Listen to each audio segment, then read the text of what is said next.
70대 국밥집 주인 복래 씨는 아들 민준을 유명 셰프로 키웠습니다. 하지만 민준은 성공 후 어머니를 부끄러워하고 며느리는 자신의 생일 파티에서 복래를 모욕하기까지 합니다.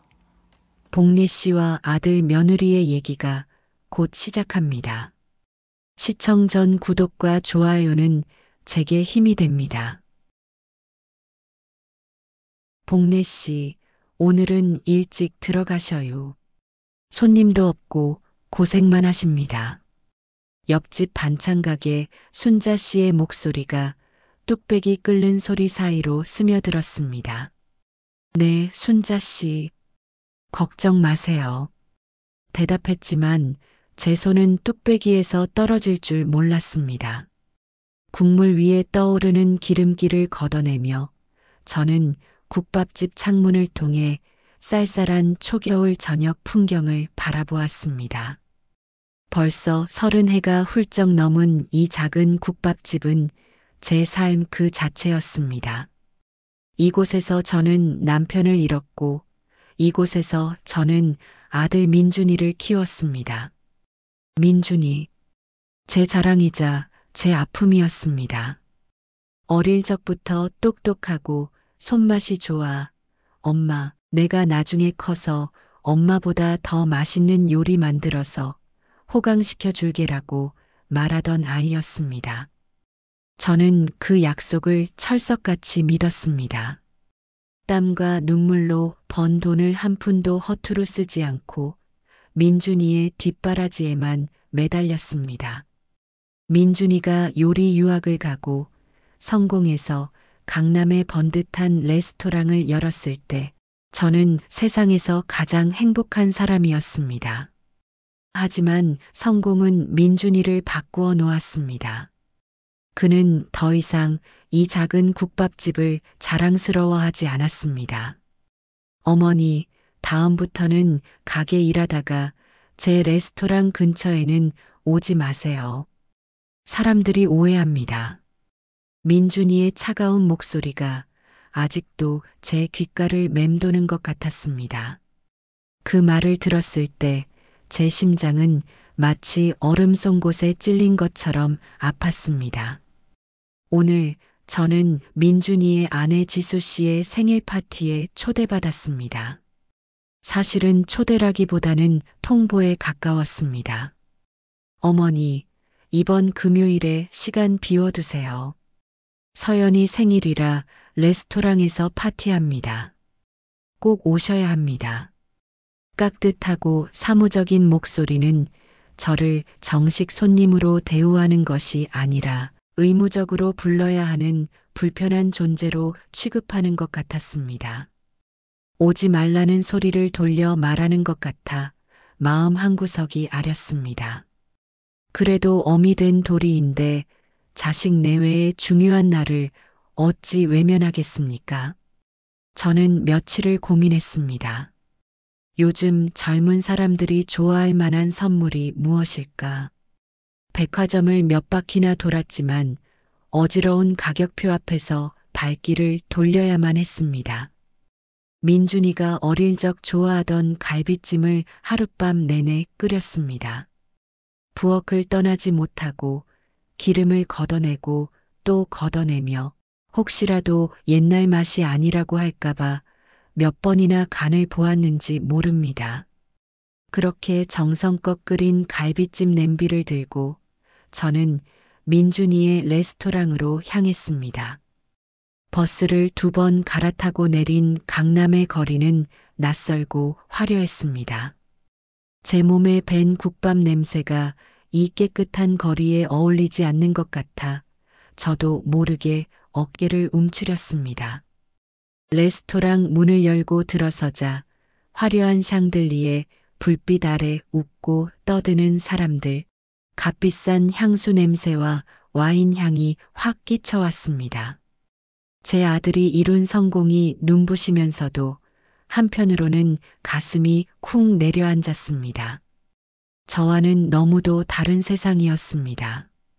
어머니 오셨어요. 아이고, 이건 또 뭡니까? 아들 민주는 제 손에 들린 냄비를 보고 노골적으로 얼굴을 찌푸렸습니다. 마치 가져오지 말았어야 할 것을 가져왔다는 듯한 태도였습니다. 내 엄마가 우리 새아가 생일이라고 밤새 끓였지. 너 어릴 때 좋아하던 거란다. 제 말에 민준이는 대답 대신 한숨부터 쉬었습니다. 그 순간 지수 씨가 다가왔습니다. 어머님, 이런 냄새 나는 걸 어떻게 여기서? 손님들 다 계시는데. 그 한마디가 비수처럼 제 가슴에 박혔습니다. 밤새 잠 못 자고 허리 한 번 못 펴고 자식을 위해 준비한 제 정성이 냄새나는 것이 되어버리는 순간이었습니다. 주변의 시선이 느껴졌습니다. 낡은 스웨터와 발 편한 운동화를 신은 제가 그들의 세상에서는 죄라도 되는 것 같았습니다. 민준이는 제 손에서 냄비를 빼앗듯 받아들고는 주방 쪽으로 사라졌습니다. 제 정성은 그렇게 따뜻한 인사 한마디 없이 차가운 주방 구석으로 처박혔습니다. 저는 구석진 자리에 홀로 앉아 있었습니다. 아무도 제게 말을 걸지 않았고 눈길 한 번 주지 않았습니다. 시끄러운 음악 소리와 사람들의 웃음소리가 파도처럼 저를 덮쳤지만 저는 깊은 물속에 잠긴 듯 외로웠습니다. 내 아들, 내 며느리가 있는 공간에서 저는 투명 인간이었습니다. 그것이 제 평생의 헌신이 짓밟히는 그날의 시작이었습니다. 구석진 테이블에 홀로 앉아 있는 제 모습이 마치 낡고 색바랜 흑백 사진 같았습니다. 제 주변은 온통 찬란한 색으로 빛나고 있었지만 제 세상은 캄캄하고 쓸쓸했습니다. 사람들의 웃음소리는 값비싼 유리잔이 부딪히는 소리와 뒤섞여 경쾌하게 울렸습니다. 그 소리마저도 제게는 닿지 않는 다른 세상의 음악처럼 멀게만 느껴졌습니다. 제 아들 민준이는 파티의 주인공처럼 사람들 사이를 오가며 익숙하게 술잔을 기울였습니다. 며느리 지수 씨는 친구들에게 둘러싸여 여왕처럼 웃고 있었죠. 저 아이들의 세상은 저렇게 반짝이는데 어째서 제 세상은 이토록 캄캄하고 시린 걸까요? 제 손에 들린 맹물 잔 위로 화려한 샹들리에 불빛이 어지럽게 부서져 내렸습니다. 밤새 정성을 다해 끓인 갈비찜은 아마 지금쯤 주방 구석에서 차갑게 식어가고 있을 터였습니다. 아들은 제가 가져온 음식을 마치 부끄러운 비밀이라도 되는 양 손님들, 눈에 띄지 않는 곳으로 황급히 치워버렸습니다. 그 행동 하나에 제 밤샘과 정성은 송두리째 무시당했습니다. 그저 냄새나는 음식을 가져와 파티의 격을 떨어뜨린 눈치 없는 늙은 시어머니가 되었을 뿐입니다. 시간이 얼마나 흘렀을까요? 케이크에 꽂힌 촛불이 환히 타오르고 생일 축하 노래가 레스토랑을 가득 메웠습니다. 민준이는 며느리의 어깨를 감싸 안고 그 모습을 보는 사람들은 박수와 환호를 보냈습니다. 저 또한 멀리서나마 힘껏 손뼉을 쳤습니다. 제 손바닥이 아려울 정도로요. 하지만 그 소리는 다른 이들의 환호성에 묻혀 아들에게 닿지 않았습니다. 아들은 단 한 번도 제 쪽을 돌아보지 않았으니까요. 그때였습니다. 며느리 옆에 딱 붙어 있던 유독 화려한 차림의 여자가 제 쪽을 보며 무언가 속삭이기 시작했습니다. 지수 씨의 가장 친한 친구라고 언젠가 스치듯 들었던 것 같습니다. 그 여자의 입술이 움직일 때마다 주변 사람들의 시선이 칼날처럼 날아와 제게 박혔습니다. 저를 위아래로 훑어보는 그 눈빛에는 노골적인 경멸과 조소가 담겨 있었습니다. 지수야, 저분 정말 내 시어머님 맞아? 어쩜 저렇게 시장에서 바로 오셨나 봐. 옷에 흙도 묻어 있는 것 같아. 여자의 목소리는 작았지만 제 귀에는 천둥처럼 크게 들렸습니다. 심장이 철렁 내려앉아 부끄러움에 얼굴이 화끈거려 고개를 들 수가 없었습니다. 애써 외면하려 했지만 그들의 대화는 멈추지 않았습니다. 민준 씨가 저렇게 성공했는데 어머님은 너무 안 챙기는 거 아니야? 저런 분이 계시면 레스토랑 분위기랑은 좀 그렇지 않니? 그 말에 웃고 있던 며느리의 얼굴이 순식간에 굳어졌습니다. 친구들 앞에서 자신의 체면이 깎였다고 생각했겠지요. 지수 씨는 벌떡 일어나 성큼 제게로 걸어왔습니다. 그 걸음걸이에는 분노가 서려 있었습니다. 어머님, 제가 정말 못 살겠어요. 오늘 제 생일이에요. 제발 분위기 좀 망치지 마세요. 며느리의 날카로운 목소리가 제 가슴을 후볐습니다. 제가 무엇을 잘못했습니까? 그저 아들 내외가 부른 자리에 와서 밥 한 술 제대로 뜨지 못하고 구석에 앉아 있었을 뿐인데 제가 이 자리에 존재하는 것만으로도 파티의 분위기를 망치는 흠이 된다는 말입니까? 세아가, 내가 뭘? 제 목소리는 너무나 작게 떨려 나와 며느리의 분노 앞에 힘없이 흩어졌습니다. 뭐요? 어머님 꼴을 좀 보세요. 다들 어머님만 쳐다보잖아요. 제 친구들이 저를 어떻게 생각하겠어요? 이럴 줄 알았으면 그냥 집에 계시라고 할 걸 그랬어요. 그 고함 소리에 파티장은 순간 정적에 휩싸였습니다. 모든 시선이 이제 저와 며느리에게로 향했습니다. 술기운에 얼굴이 벌개진 아들 민준이가 그제야 사태를 파악하고 이쪽으로 달려왔습니다. 저는 내심 기대했습니다. 내 아들이라면 그래도 자기 어미의 편을 들어주지 않을까?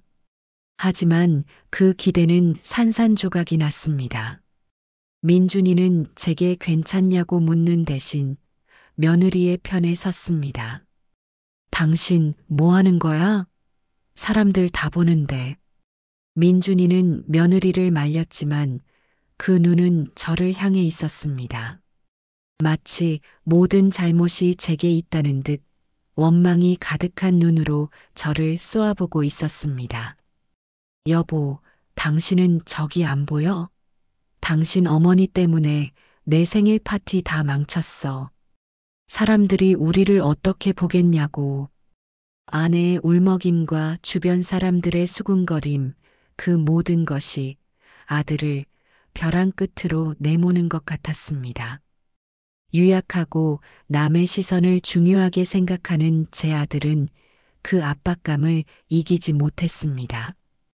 녀석의 얼굴이 불그락푸르락 변하더니 결국 이성의 끈을 놓아버렸습니다. 그리고 제 평생의 세월이 무너지는 그 한마디가 터져나왔습니다. 제발 저희 좀 창피하게 하지 마세요. 제발 저희 좀 창피하게 하지 마세요. 아들의 악에 바친 목소리가 레스토랑의 모든 소음을 집어삼켰습니다. 그리고 다음 순간 저는 머리 가죽이 벗겨지는 듯한 끔찍한 고통을 느꼈습니다. 익숙한 아들의 샴푸 냄새가 코를 찔렀고 제 머리채가 거칠게 잡혔습니다.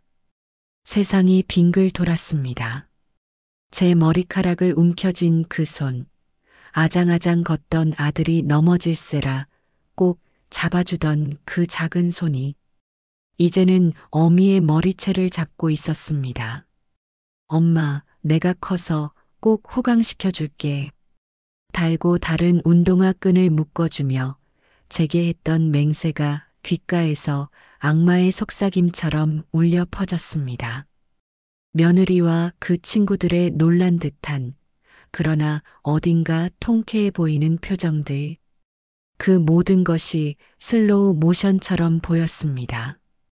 아들은 저를 짐짝처럼 질질 끌어 레스토랑 문 쪽으로 향했습니다. 저는 아무런 저항도 할 수 없었습니다. 아니, 하지 않았습니다. 몸에 힘이 쭉 빠져버렸고 제 영혼이 이미 몸 밖으로 빠져나간 것 같았습니다. 차가운 대리석 바닥에 발이 끌리는 감촉.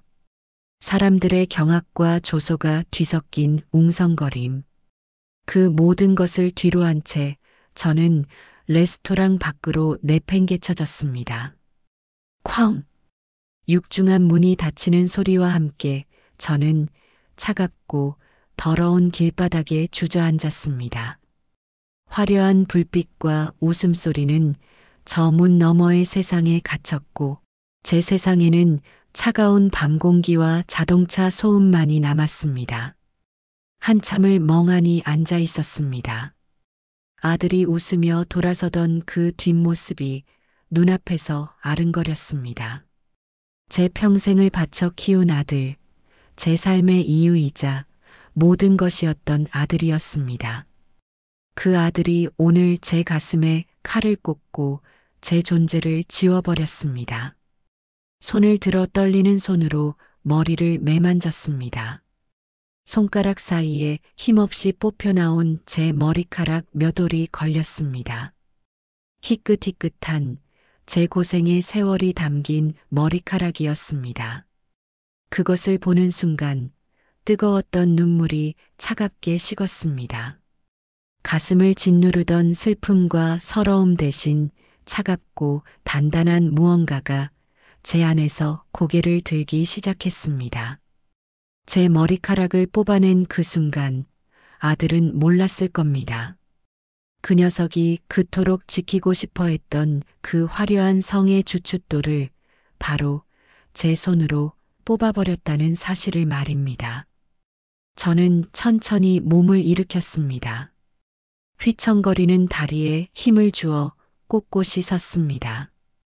그리고 어둠 속에서 한때 제 아들이었던 녀석의 레스토랑을 차가운 눈으로 돌아보았습니다. 그래, 민준아. 내가 원하던 대로 나는 이제 내게 창피한 존재가 되지 않을 게다. 대신 내가 가진 모든 것을 잿더미로 만들어서라도 내가 오늘 내게 준 이 모멸감을 뼈저리게 되갚아주마. 차가운 밤바람이 제 뺨을 스쳤지만 더 이상 춥지 않았습니다. 제 심장은 이미 얼어붙어 있었으니까요. 그날 밤 저는 자식을 가슴에서 도려냈습니다. 그날 밤 집으로 돌아오는 길은 멀고도 캄캄했습니다. 버스 창문에 비친 제 얼굴은 낯설기만 했습니다. 눈물도 분노도 슬픔도 지나간 자리에 텅 비어버린 껍데기만 남은 것 같았습니다. 머리카락이 뽑혀나간 두피가 욱신거렸지만 그보다 더한 통증이 제 심장을 짓누르고 있었습니다. 그것은 배신감이었습니다. 제 평생을 걸고 지켜온 세상이 통째로 무너져 내리는 소리를 저는 그날 밤 들었습니다. 집에 도착해 불을 켜자 낡고 손때 묻은 살림살이들이 저를 맞았습니다. 벽에 걸린 아들 민준이가 초등학교 때 그려준 제 얼굴 그림, 세상에서 제일 예쁜 우리 엄마 그 밑에 서툰 글씨로 쓰인 문구가 칼날이 되어 제 심장을 베었습니다. 저는 말없이 그 그림을 떼어냈습니다. 그리고 앨범을 꺼냈습니다. 한 장 한 장 넘길 때마다 제 젊은 날이, 제 희생의 시간들이 파노라마처럼 스쳐 지나갔습니다. 남편을 일찍 여의고 시장 바닥에 좌판을 깔고 앉아 찬밥을 물에 말아먹으며 아들을 키웠습니다. 행여나 아들이 기죽을까 남들 하는 건 다 해주려 굳은 일도 마다하지 않았습니다.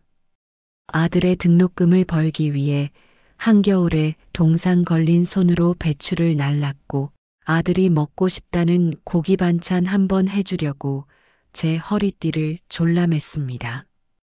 그렇게 모은 쌈짓돈으로 죽은 남편이 유산으로 남긴 작은 땅을 팔지 않고 버텼습니다. 모두가 쓸모없는 땅이라고 손가락질할 때 저는 왠지 그 땅을 지켜야만 할 것 같았습니다. 그 땅이 재개발되면서 제 손에 처음으로 큰 돈이 들어왔을 때 저는 그 돈을 쓰지 않았습니다. 혹시라도 내 아들 민준이가 살아갈 세상이 험할까봐 든든한 버팀목 하나는 만들어줘야겠다는 생각뿐이었습니다. 그 돈으로 건물을 사고 아파트도 사들였습니다. 그 모든 것을 저는 제 이름으로 하지 않았습니다. 오직 하나뿐인 아들 민준이의 이름으로 해두었습니다. 제가 없더라도 녀석이 평생 든든하게 살아가길 바라는 어미의 마지막 보험이었습니다. 앨범의 마지막 장, 민준이가 제게 선물한 레스토랑 앞에서 환하게 웃고 있는 사진을 보는 순간 저는 앨범을 덮었습니다. 더 이상 눈물은 나지 않았습니다. 눈물이 흘러야 할 자리가 차가운 얼음으로 꽉 채워진 기분이었습니다. 동이 터오자 저는 평소처럼 새벽 시장으로 향하는 대신 옷장에서 가장 깨끗한 옷을 꺼내 입었습니다. 수십 년 만에 처음으로 저는 제 자신을 위해 시간을 쓰기로 마음먹었습니다. 그리고 떨리지 않는 손으로 전화번호를 눌렀습니다. 조 변호사, 나야. 오늘 시간 좀 내주게. 약속 장소는 조 변호사의 사무실이었습니다. 높은 빌딩, 번쩍이는 대리석 바닥, 어려운 법률 서적들이 빽빽하게 꽂힌 그곳은 제가 사는 세상과는 전혀 다른 곳이었습니다. 조 변호사는 제 초췌한 얼굴을 보고는 아무 말 없이 따뜻한 차부터 내주었습니다. 무슨 일인가? 자네 목소리가 심상치 않던데. 저는 어젯밤 있었던 일을 담담하게 털어놓았습니다. 며느리의 생일 파티, 정성껏 끓여간 갈비찜, 사람들의 비웃음, 그리고 제 머리채를 잡고 길바닥으로 내쫓은 아들의 이야기까지. 제 이야기가 길어질수록 조 변호사의 얼굴은 굳어져 갔습니다. 이야기를 마친 뒤 저는 조 변호사의 눈을 똑바로 쳐다보며 말했습니다. 제 목소리는 놀랍도록 차분하고 단호했습니다. 그동안 민준이 이름으로 해뒀던 모든 것 회수하고 싶네. 조 변호사가 놀라 되물었습니다. 복래, 자네 지금 제정신인가? 그건 민준이의 전 재산이야. 저는 그의 말을 잘랐습니다. 아니, 내가 피땀 흘려 이룬 내 재산이지. 나는 자식에게 잠시 빌려줬을 뿐이야. 그런데 그 자식이 어미의 정성과 희생을 길바닥에 내팽개쳤어. 이제 돌려받아야겠네. 이자까지 아주 혹독하게 쳐서 말이야. 제 눈에서 살기를 읽었는지 조 변호사는 더 이상 저를 말리지 않았습니다. 그는 잠시 침묵하더니 무겁게 입을 열었습니다. 자네가 원한다면 그렇게 하지. 법적으로는 아무 문제 없어. 모든 부동산은 자네 자금으로 매입했고 명의만 아들 이름으로 신탁해 둔 것이니까. 증거는 차고 넘쳐. 자네가 결심만 하면 민준이는 하루아침에 모든 것을 잃게 될 걸세. 그렇게 해주게. 지금 당장 시작해주게. 저는 망설이지 않았습니다. 모든 법적 절차는 오늘부로 개시될 겁니다. 복래 아주머니의 모든 재산은 이제 제자리로 돌아갈 뿐입니다. 조 변호사의 그 한마디는 제 아들놈의 화려한 성에 울려 퍼지는 파산 선고와도 같았습니다. 제가 변호사 사무실을 나선 그 순간 보이지 않는 거대한 톱니바퀴가 움직이기 시작했습니다. 그 톱니바퀴는 제 피눈물과 한으로 벼려진 칼날이 되어 제 자식들의 오만한 세상을 정조준하고 있었습니다. 그 시각 제 아들 민준이는 아마 꿈에도 모르고 있었을 겁니다.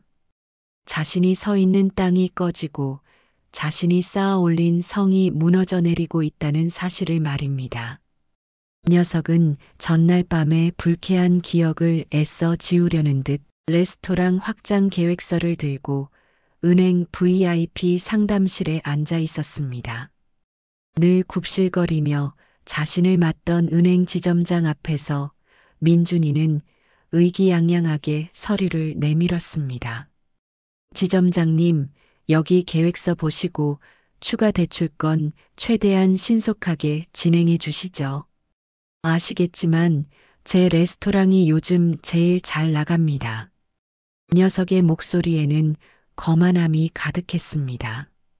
하지만 평소 같았으면 온갖 아첨을 늘어놓았을 지점장의 표정이 이상하리만치 차가웠습니다.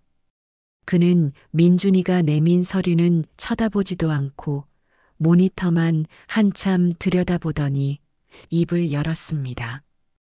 김민준 대표님, 대출은 불가능하겠습니다. 그 단호한 한마디에 민준이의 얼굴이 굳었습니다.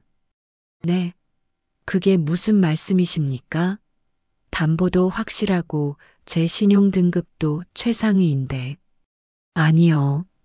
담보가 사라졌습니다.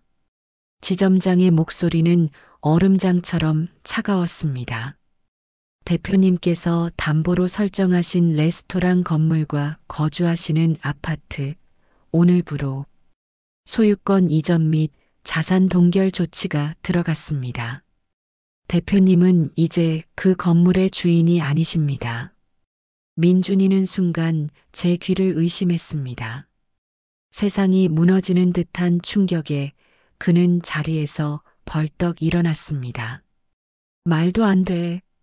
그 건물이랑 아파트가 전부 제 명의로 되어 있는데 누가 제 허락도 없이 소유권을 이전한단 말입니까? 당장 확인해 보세요.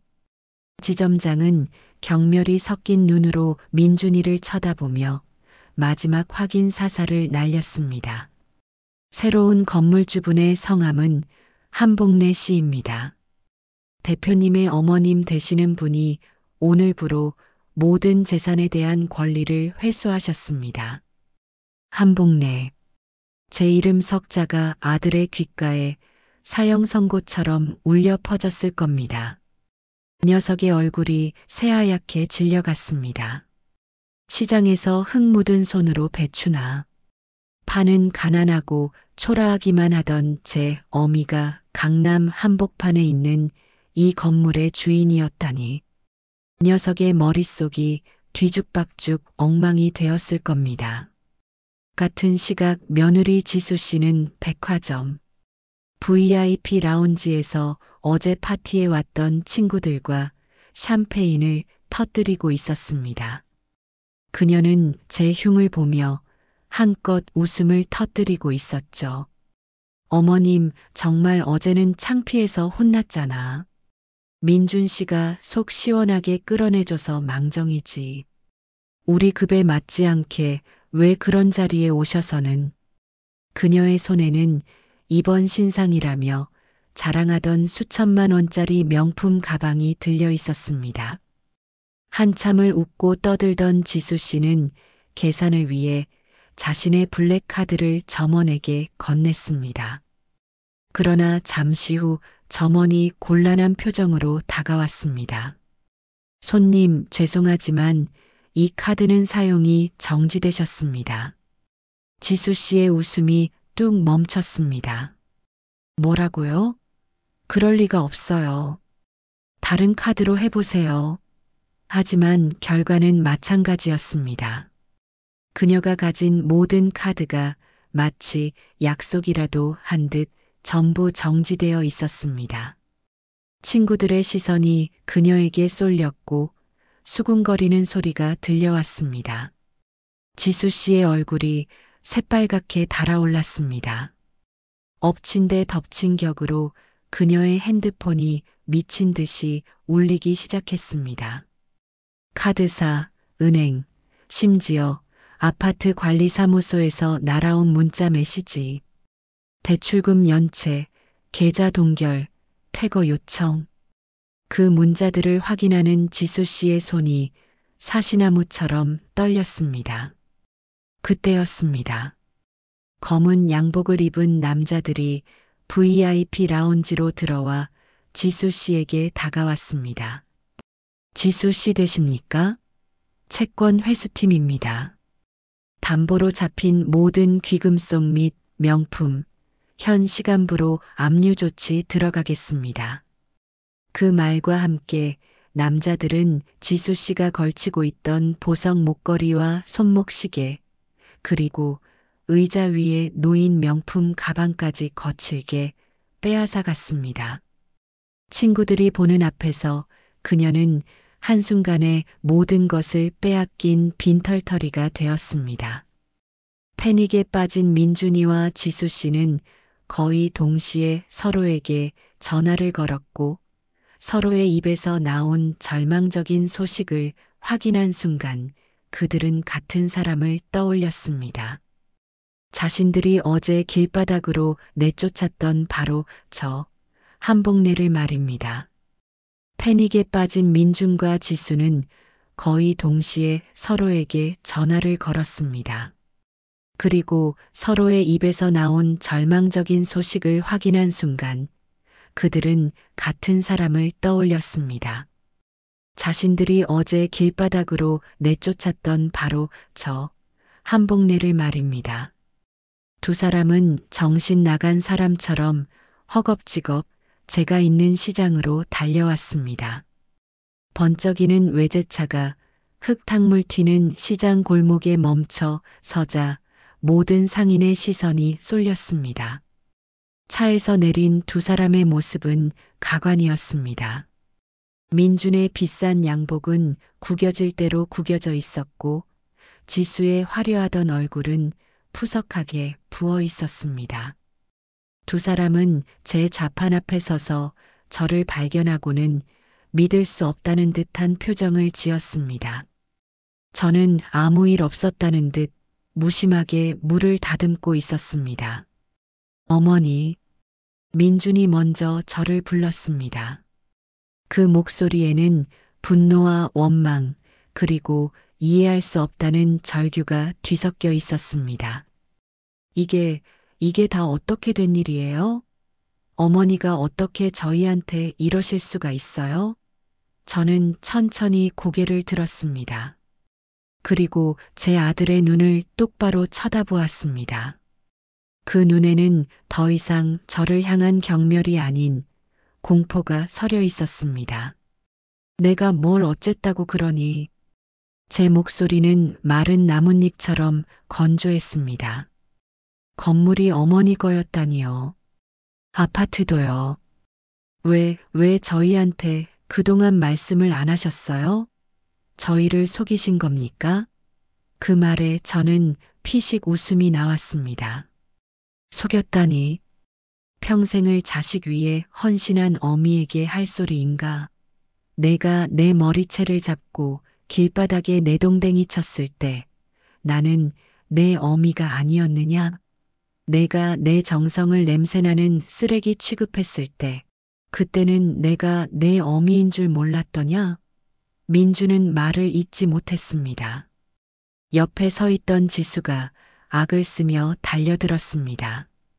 어머님, 정말 너무하세요. 저희를 이렇게 한순간에 길거리로 내쫓으시면 어떡해요? 저희 이제 어떻게 살라고요? 저는 다듬던 물을 내려놓고 흙 묻은 손을 앞치마에 툭툭 털었습니다. 그리고 자리에서 일어났습니다. 이제 알겠느냐? 제 차가운 한마디에 두 사람의 울부짖음이 멈췄습니다. 내가 그렇게 부끄러워하던 이 흙 묻은 손이 너희를 먹이고 입히고 너희가 살던 그 화려한 성을 지어 올렸다는 것을 이제 알겠느냐? 두 사람은 아무 말도 하지 못했습니다. 그저 망연자실한 표정으로 평생을 무시해왔던 늙은 어미의 진짜 모습을 마주하고 있었습니다. 그들의 눈에 비친 저는 더 이상 가난하고 초라한 시장 장사꾼이 아니었습니다.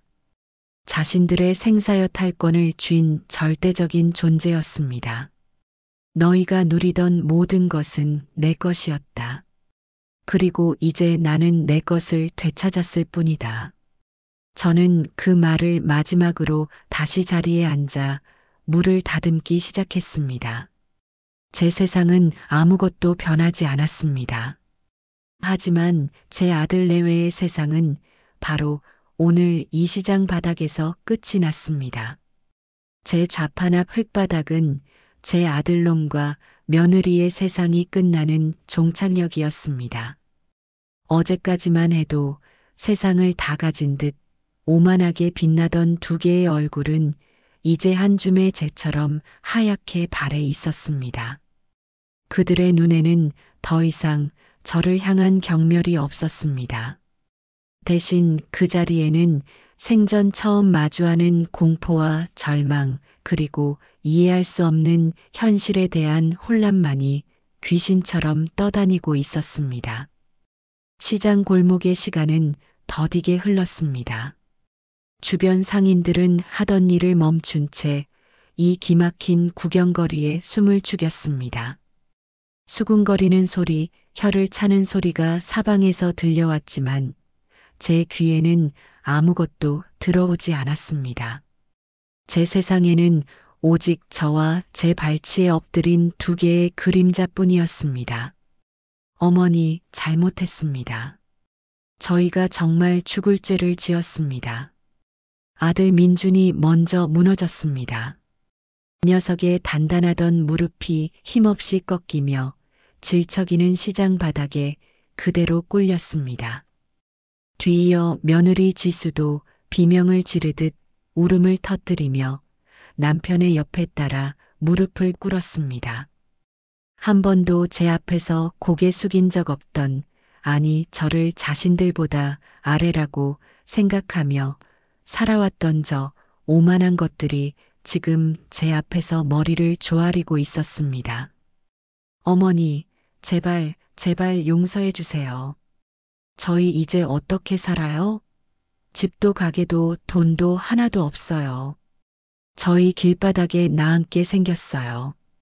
며느리의 울부짖음은 처절했지만 그 안에는 진정한 참회보다 당장의 현실에 대한 공포가 더 커 보였습니다. 저는 대답하지 않았습니다. 그저 시든 배추잎을 떼어내는 제 손끝에만 모든 신경을 집중했습니다. 제 침묵이 칼날이 되어 두 사람의 심장을 후벼 파는 것을 저는 똑똑히 느끼고 있었습니다. 어머니, 제발이요. 제가 다 잘못했습니다. 제가 미쳤었나 봅니다. 술에 취해서 지수 등살에 못 이겨서 제가 어찌 어머니께 그런 짓을. 평생 속죄하며 살겠습니다. 그러니 제발, 제발 예전처럼만 돌려주세요. 민준의 목소리는 눈물에 젖어 덜덜 떨리고 있었습니다. 예전처럼. 녀석은 아직도 상황 파악이 덜 된 모양이었습니다. 어미의 머리채를 잡고 내팽개친 그 손으로 다시 어미의 재산을 움켜쥐고 싶다는 그 뻔뻔함에 실소가 터져 나왔습니다. 저는 고개를 들지 않았습니다. 눈을 감았습니다.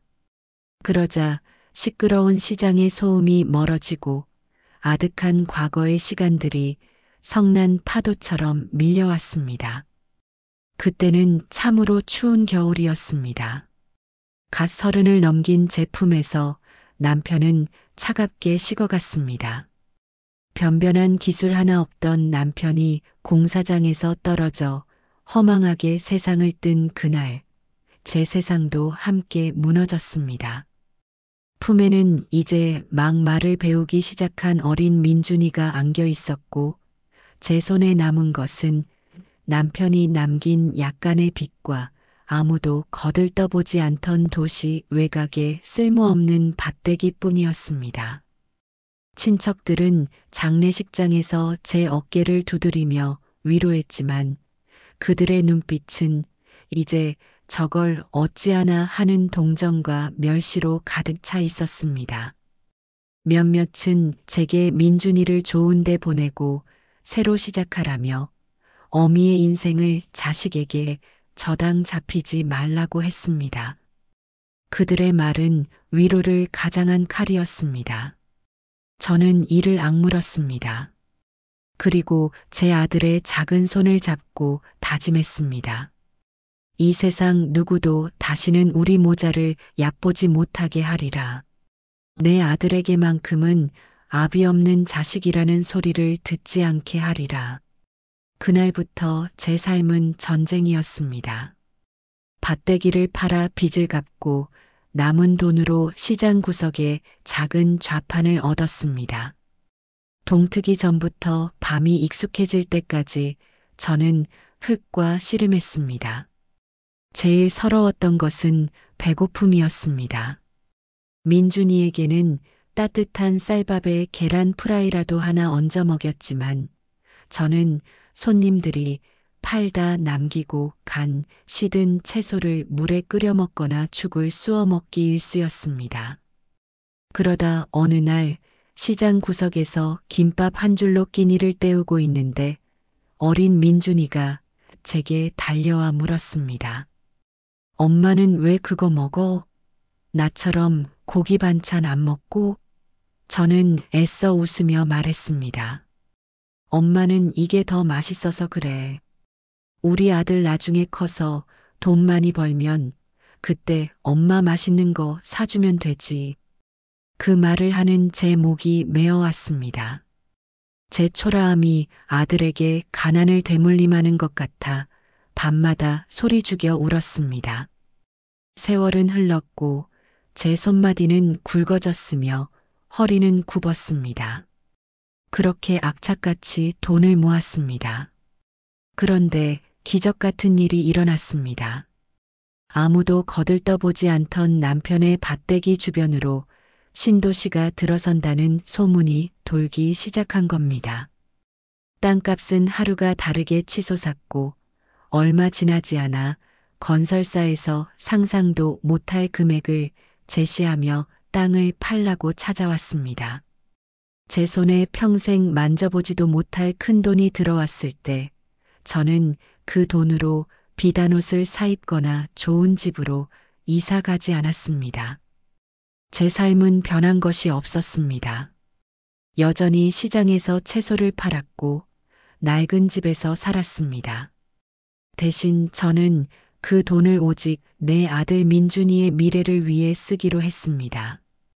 그래서 모든 건물을 사고 아파트를 살 때 제 이름이 아닌 민준이의 이름으로 해달라고 부탁했습니다.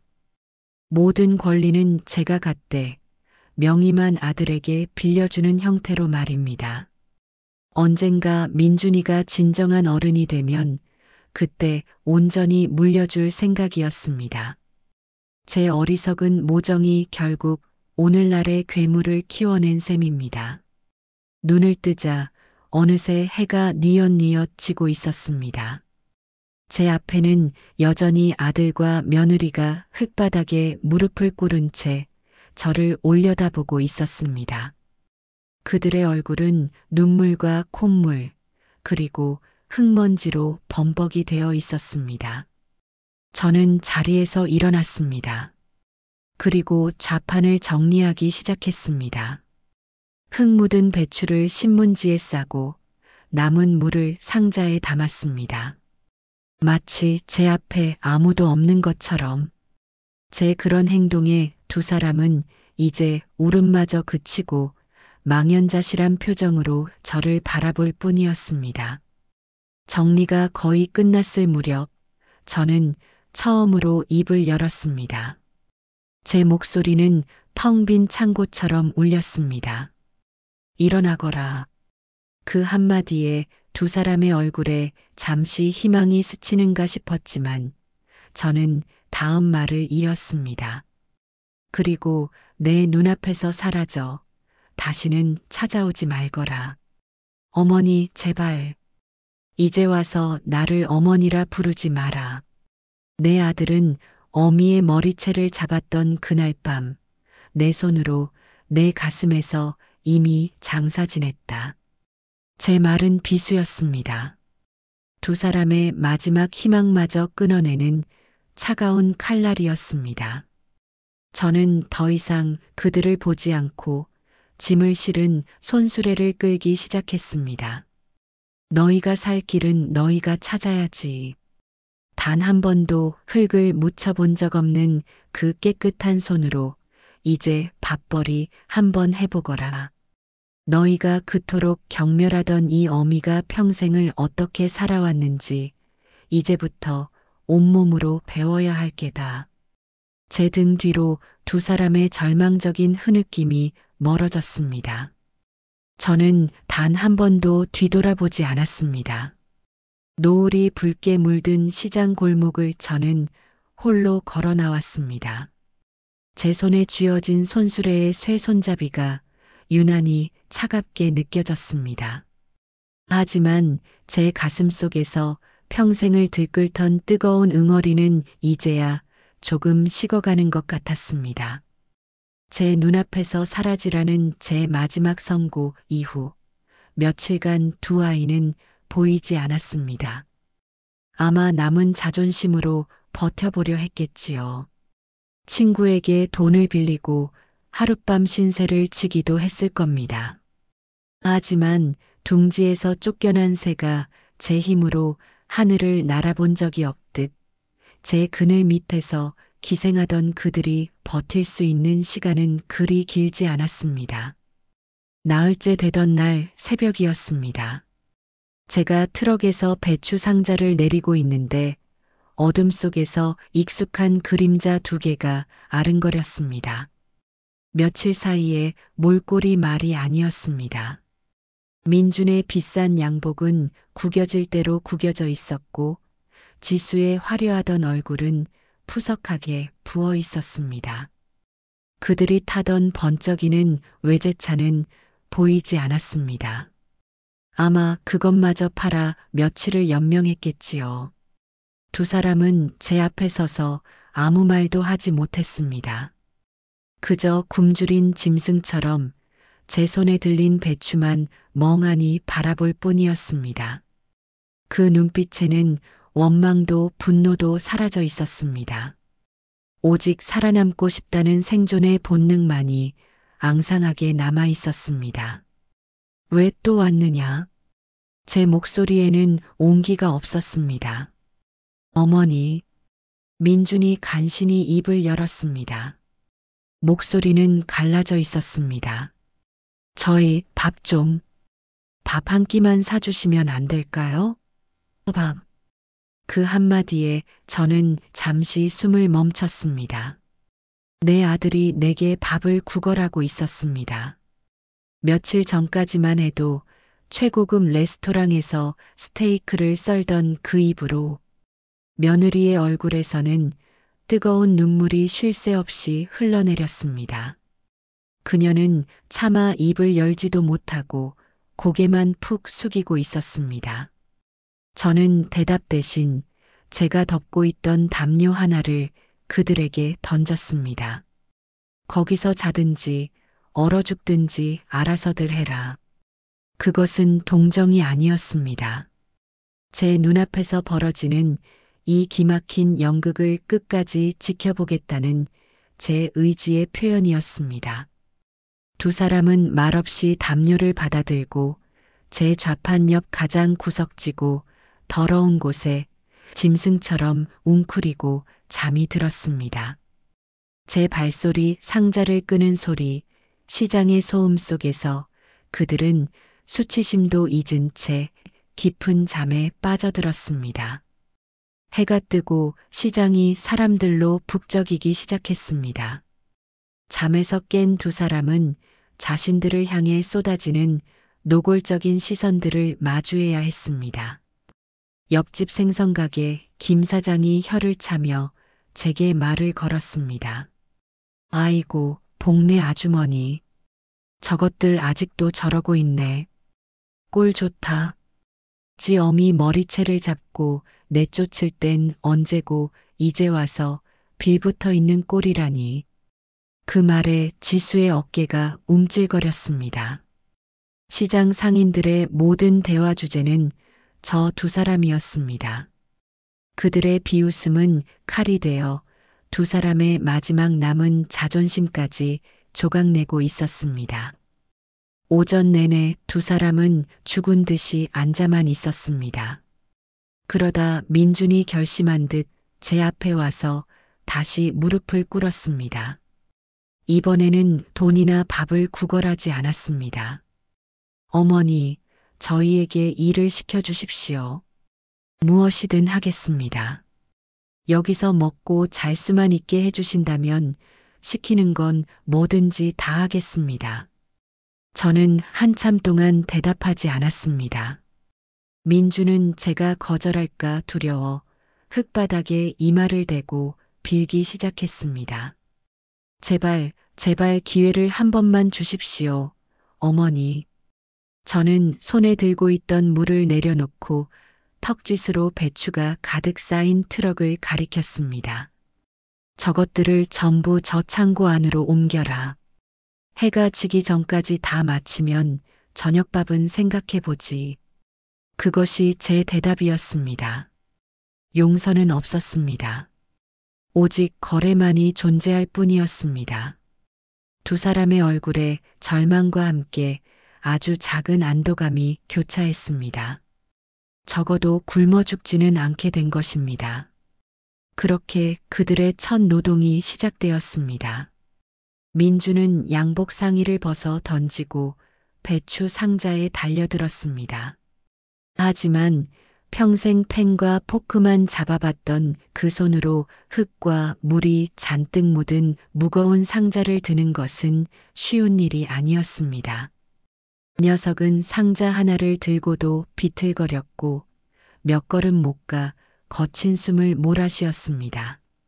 며느리 지수는 더 가관이었습니다. 그녀는 더러운 상자에 손대기 싫어 손톱 끝으로 상자를 깨작거리다 결국 무게를 이기지 못하고 상자를 떨어뜨리고 말았습니다. 와르르 쏟아진 배추들이 흙탕물에 뒹굴었습니다. 아이고, 저 등신 같은 것들. 저렇게 해서 어느 세월에 다 옮긴대? 비싼 옷 입고 저게 무슨 꼴이람. 복내 아주머니만 불쌍하지. 주변의 조롱에 지수는 얼굴이 새빨개져 울음을 터뜨렸지만 저는 못 본 척했습니다. 제 눈에는 흙탕물에 뒹구는 배추 한 포기가 그녀의 눈물보다 더 아까웠습니다. 시간은 흘러갔고 두 사람의 모습은 점점 더 처참해졌습니다. 민준의 하얀 셔츠는 땀과 흙범벅이 되었고 지수의 고왔던 손은 상자에 긁혀 상처투성이었습니다. 그들은 서로를 원망할 기운도 없는지 묵묵히 상자만 날랐습니다. 그들이 평생 무시했던 노동의 무게를 그렇게 온몸으로 배우고 있었습니다. 해가 질 무렵 그들은 산더미 같던 배추 상자를 전부 창고로 옮겼습니다. 그들은 창고 앞에 그대로 주저앉아 숨을 헐떡였습니다. 온몸이 땀으로 젖고 흙먼지를 뒤집어 쓴 모습은 시장의 그 누구보다도 초라해 보였습니다. 저는 말없이 그들에게 다가갔습니다. 그리고 물이 담긴 대야와 밥 한 그릇, 그리고 김치 한 조각이 담긴 작은 상을 내려놓았습니다. 먹어라. 두 사람은 멍한 눈으로 저를 올려다보았습니다. 그리고 허겁지겁 손부터 씻고는 밥그릇에 얼굴을 파묻었습니다. 뜨거운 밥이 목구멍으로 넘어가는 소리, 김치를 아삭아삭 씹는 소리가 시장 골목에 선명하게 울렸습니다. 지수는 밥을 먹다 말고 소리 없이 눈물을 뚝뚝 흘렸습니다. 그 눈물은 억울함의 눈물도 분노의 눈물도 아니었습니다.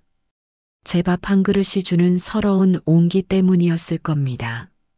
밥 한 톨 남기지 않고 그릇을 깨끗하게 비운 두 사람은 말이 없었습니다. 그저 웅크리고 앉아 어두워지는 시장의 풍경을 바라볼 뿐이었습니다. 저는 그들을 뒤로하고 제 좌판을 정리했습니다. 오늘 두 사람은 노동의 고됨을 처음으로 배웠을 겁니다. 그리고 제 손으로 푼 밥 한 공기의 무게를 처음으로 느꼈을 겁니다. 하지만 이걸로 끝이 아닙니다. 이것은 시작에 불과합니다. 내일은 더 무거운 짐을 옮겨야 할 것이고, 모레는 더러운 흙을 만져야 할 겁니다. 너희가 내게 주었던 고통의 무게를 깨달을 때까지 이 어미의 시련은 결코 끝나지 않을 테니까요. 저는 어둠 속에 웅크린 두 개의 그림자를 차갑게 바라보며 내일 더 무거운 짐을 생각하고 있었습니다. 어이, 거기. 이리 와서 이것 좀 담아봐. 손이 왜 이렇게 굼떠? 그 목소리는 마치 과거의 망령이 내는 소리 같았습니다. 기름지고 오만한 세상을 자기 발 아래로 보는 듯한 그 말투. 제가 이 시장 바닥에서 지난 수십 년간 뼛속까지 시리도록 들어왔던 바로 그 목소리였습니다.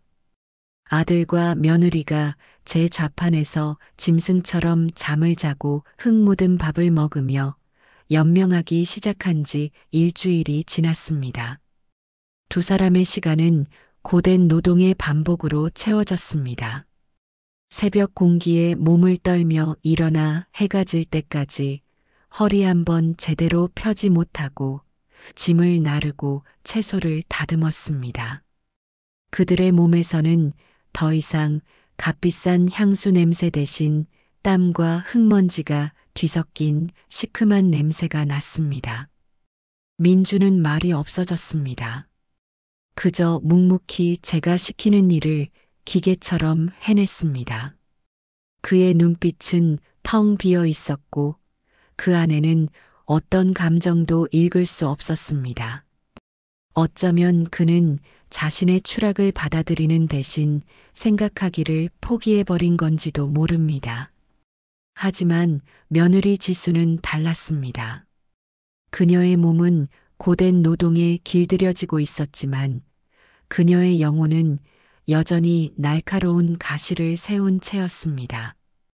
굴욕감을 견디지 못해 밤마다 소리 죽여 흐느끼면서도 낮에는 어떻게든 꺾이지 않으려는 듯 독한 눈빛을 하고 있었습니다. 그녀에게 이 시장은 자신이 잠시 머물다 갈 지옥일 뿐 평생을 바쳐야 할 삶의 터전이 아니었던 겁니다. 그리고 바로 그날 지수의 아슬아슬한 자존심을 산산조각 낼 사건이 터지고야 말았습니다. 문제의 손님은 온몸을 명품으로 휘감은 중년의 여자였습니다. 척 보기에도 시장은 물건을 사러 온 곳이 아니라 자신의 우월함을 확인하러 온 구경꾼에 가까웠습니다.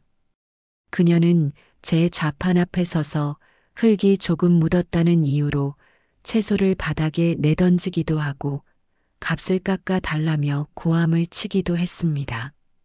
저는 그저 묵묵히 그녀의 비위를 맞췄습니다. 이런 손님은 제게 드문 일이 아니었으니까요. 하지만 그 여자의 화살은 제 옆에서 서툰 솜씨로 시금치를 다듬고 있던 지수에게로 향했습니다. 아니, 저 아가씨는 뭐야? 일하는 꼴이 영. 어휴, 저 손 좀 봐. 저렇게 예쁜 손으로 흙이나 만지고 있으니 부모님이 아시면 속상하시겠네. 그 비아냥거림에 지수의 어깨가 돌처럼 굳었습니다.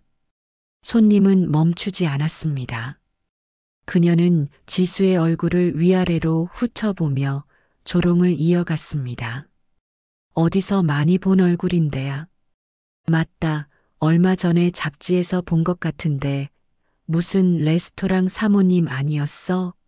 어쩌다 이 시장 바닥까지 굴러들어왔대? 남편 사업이라도 망했나? 그 말은 지수가 겨우 지탱하고 있던 마지막 이성의 끈을 끊어버렸습니다. 그녀는 자리에서 벌떡 일어났습니다. 그녀의 눈은 분노로 이글거리고 있었습니다. 당신 지금 뭐라고 했어요? 뭐라고 하긴. 보이는 그대로 말해줬지. 그렇게 잘 나가던 사모님이 어쩌다 이런 냄새나는 곳에서 일하고 있냐고. 허허, 인생 참 알 수 없다더니. 닥치지 못해요. 지수가 날카롭게 소리쳤습니다. 시장의 모든 소음이 순간 멈췄습니다. 당신이 뭘 안다고 함부로 짓거려. 그래, 나 그 레스토랑 사모님 맞다. 하지만 당신 같은 천박한 것들한테 내 인생을 평가받을 이유는 없어. 그녀의 모습은 며칠 전 제게 악을 쓰던 바로 그 모습이었습니다. 오만하고 세상 무서울 것 없던 지수 씨가 다시 튀어나온 겁니다. 손님은 어이가 없다는 듯 코웃음을 쳤습니다. 뭐? 천박? 야, 너 지금 다 망해서 길바닥에 나앉은 주제의 말이 험하네. 내가 입고 있는 그 더러운 옷이 내 지금 신분이야. 어디서 감히 손님한테 눈을 불하려. 두 여자의 싸움은 걷잡을 수 없이 커졌습니다. 시장 사람들이 구름처럼 몰려들었습니다. 민준이 달려와 지수를 말렸지만 그녀는 이미 제정신이 아니었습니다. 어머니, 내가 저딴 것한테까지 무시당하면서 살아야 해? 차라리 죽어버릴 거야. 모두가 저를 쳐다봤습니다. 제가 당장이라도 달려가 버르장머리 없는 며느리의 뺨이라도 올려붙일 거라고 예상하는 눈치였습니다. 저 또한 화가 머리끝까지 치밀었습니다. 제 좌판 앞에서 감히 장사를 망치는 저 철없는 계집을 당장이라도 내쫓고 싶었습니다. 하지만 그 순간 제 눈에 들어온 것은 분노로 일그러진 며느리의 얼굴이 아니었습니다. 수십 년 전 바로 저 자리에서 똑같은 모욕을 당하며 눈물을 삼켜야 했던 제 젊은 날의 모습이었습니다. 아줌마, 장사 이따위로 할 거야? 이딴 걸 돈 받고 팔아? 어디서 배운 것 없이 몸이나 굴리니까 채소 하나 제대로 못 팔지. 그때 저는 아무 대꾸도 하지 못했습니다.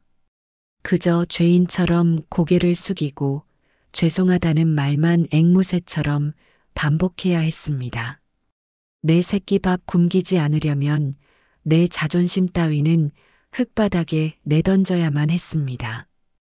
그 서러움, 그 억울함, 평생을 가슴에 응어리처럼 안고 살아왔던 그 한이 바로 지금 제 눈앞에서 똑같이 재현되고 있었습니다.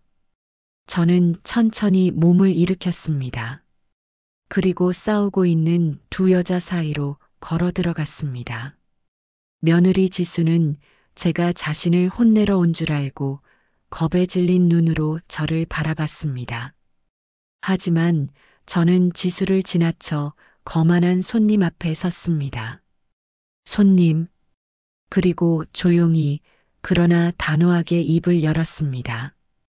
제 차분한 목소리에 여자는 의기양양하게 저를 쏘아봤습니다.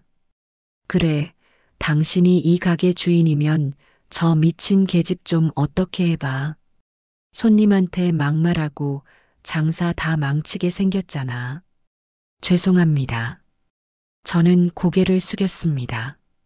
제 사람이 아직 세상 물정을 잘 몰라서 큰 실수를 저질렀습니다. 하지만 손님, 장사하는 사람에게도 지켜야 할 자존심이라는 게 있습니다. 제 말에 손님은 물론이고 지수와 주변 사람들까지 모두 놀란 표정을 지었습니다. 이 채소 한 포기, 무 하나에는 저희 같은 사람들의 피와 땀이 서려 있습니다. 새벽 찬바람 맞으며 밭에서 뽑아 올리고 밤새 다듬어서 내놓는 겁니다. 손님 눈에는 그저 몇 푼짜리 물건으로 보이시겠지만 저희에게는 자식과도 같은 겁니다. 저는 좌판에서 가장 싱싱하고 좋은 배추 한 포기를 집어들었습니다. 그리고 그것을 여자의 손에 쥐어주었습니다. 이건 돈 받지 않겠습니다. 대신 다시는 저희 가게에 찾아오지 말아 주십시오. 저희는 저희의 땀과 정성을 알아주는 분들에게만 물건을 팔고 싶습니다. 제 행동은 그 어떤 고함보다도 강력한 것이었습니다. 여자의 얼굴이 새빨갛게 달아올랐다가 새하얗게 질렸다를 반복했습니다. 그녀는 결국 아무 말도 하지 못하고 손에 들린 배추를 바닥에 내팽개친 채 저주를 퍼부으며 도망치듯 사라졌습니다. 시장은 물을 끼얹은 듯 조용해졌습니다. 저는 흩어진 배추를 말없이 주워 담았습니다. 그리고 멍하니 서 있는 지수에게 퉁명스럽게 말했습니다. 뭘 보고 서 있어? 얼굴 닦고 일이나 마저 해. 누가 이 좌판을 우습게 보게 만들지 마라. 그 말 속에는 단 한마디의 꾸짖음도 없었습니다. 오직 우리라는 기묘한 연대감만이 묻어 있었습니다. 그날 저녁 일을 마치고 늦은 저녁을 먹는데 지수는 말이 없었습니다. 그저 밥알만 씹어 넘길 뿐이었습니다. 그러다 말고 그녀는 갑자기 숟가락을 내려놓더니 고개를 숙이고 소리 없이 어깨를 들썩이기 시작했습니다. 처음에는 또 서러워서 우는 줄 알았습니다. 하지만 그녀의 울음은 이전의 것들과는 달랐습니다. 억울함도 분노도 아니었습니다. 깊은 곳에서부터 터져나오는 부끄러움과 참회의 오열이었습니다. 자신이 평생을 경멸했던 시어머니, 자신이 그토록 무시했던 시장 바닥, 그곳에서 자신은 난생 처음으로 보호받는 것을 느껴본 것입니다. 자신을 경멸하던 그 시어머니가 자신의 짓밟힌 자존심을 대신 세워준 것입니다. 그녀는 고개를 들지 못했습니다. 흙먼지가 묻은 자신의 손과 그 옆에서 묵묵히 저녁을 먹는 제 굵고 못생긴 손을 번갈아 보며 그녀는 한참을 울었습니다. 그 울음소리가 얼음장 같던 제 가슴 한구석을 아주 조금, 아주 희미하게 녹이고 있다는 사실을 저는 애써 외면하며 밥 한 숟갈을 더 입에 넣었습니다. 어둠이 내린 국밥집 마당에 앉아 저는 희미한 가로등 불빛 아래 아들과 며느리를 물끄러미 바라봤습니다. 그들은 밥 한 그릇을 싹싹 비우고는 멍하니 밤하늘을 올려다보고 있었습니다. 며칠 전까지만 해도 최고급 레스토랑에서 와인을 마시며 남의 흉을 보던 그들입니다. 지금은 흙 묻은 작업복을 입고 시장 한 구석에 쭈그려 앉아 차가운 밤 공기를 맞고 있습니다. 그들의 추락을 보며 통쾌했던 제 마음속 한켠에 알 수 없는 씁쓸함이 고개를 들었습니다. 복수는 복수를 낳는다고 했던가요? 이토록 잔인한 방식으로 두 사람의 세상을 부수고 나니 제 가슴도 편치 않았습니다. 그때였습니다. 지수가 제게 조심스럽게 다가왔습니다. 그녀의 눈은 퉁퉁 부어 있었지만 그 안에 담긴 감정은 예전과는 확연히 달랐습니다. 어머님, 저 한 가지만 여쭤봐도 될까요? 저는 대답하지 않고 그저 그녀를 쳐다봤습니다. 어머님이 끓여주신 이 국밥은 왜 이렇게 맛있을까요? 제가 먹어본 그 어떤 음식보다 따뜻하고 힘이 납니다. 재료도 별것 없어 보이는데 왜 이럴까요? 그녀의 질문에 저는 잠시 침묵했습니다. 그리고 조용히 입을 열었습니다. 내 국밥에는 맛을 내는 특별한 비법 같은 건 없어. 그냥 정성이 전부였지. 국밥 한 그릇에 내 남편을 향한 내 사랑과 희생, 그리고 이 삶을 버텨낸 내 지난 세월이 몽땅 들어간 거다. 그래서 맛있는 거다. 제 말에 지수는 고개를 숙였습니다.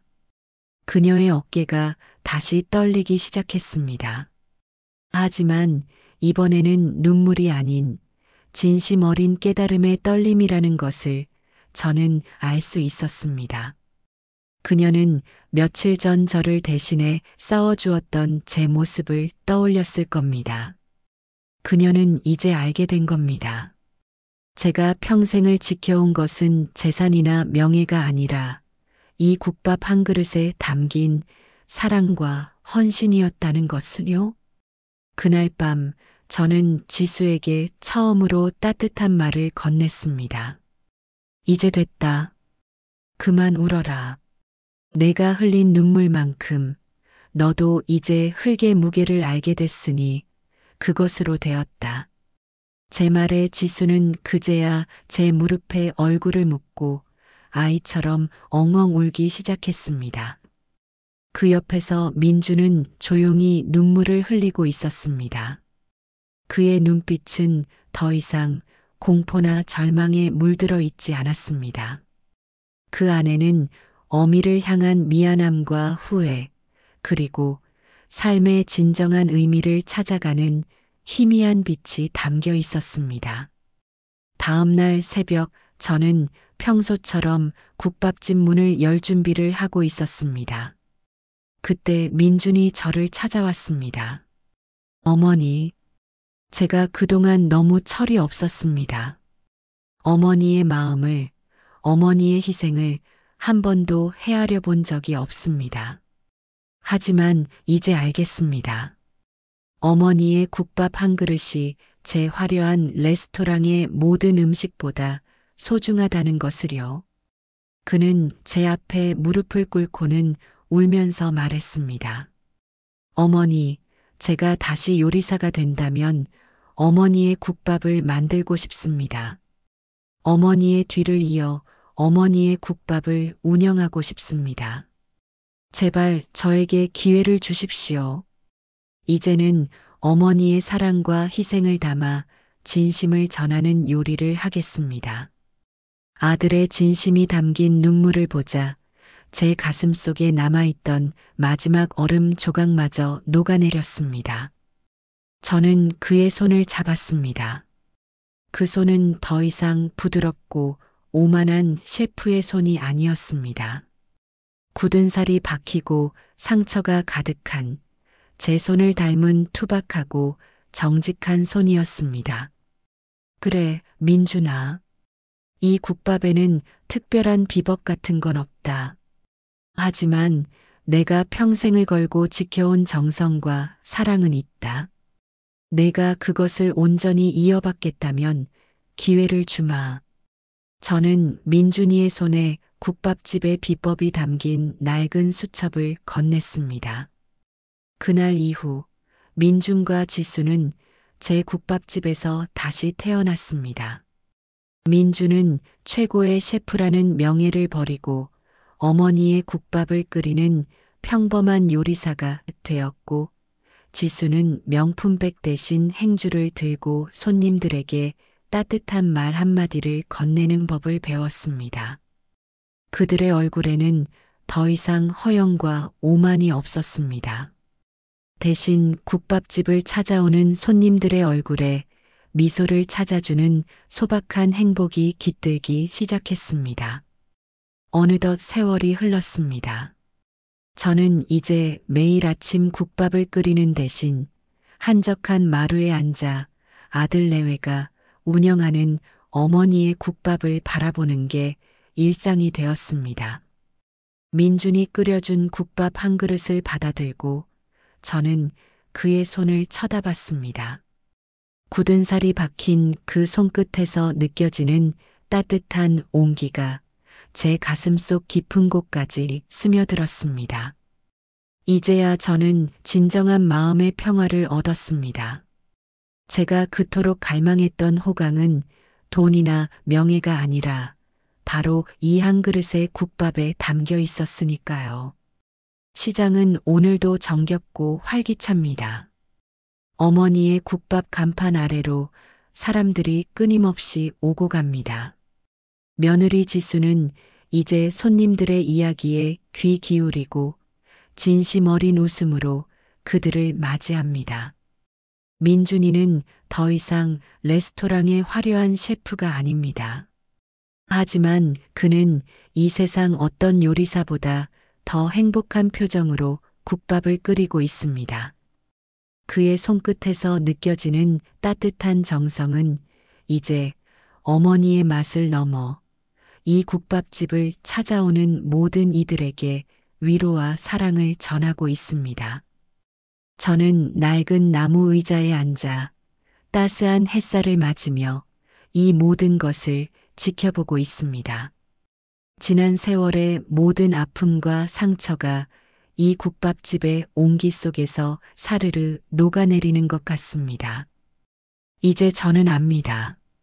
제가 그토록 바라던 복수는 아들의 모든 것을 빼앗는 것이 아니라 잃어버렸던 그의 마음을 되찾아주는 것이었다는 것을요. 제 삶은 이제야 비로소 완전해졌습니다.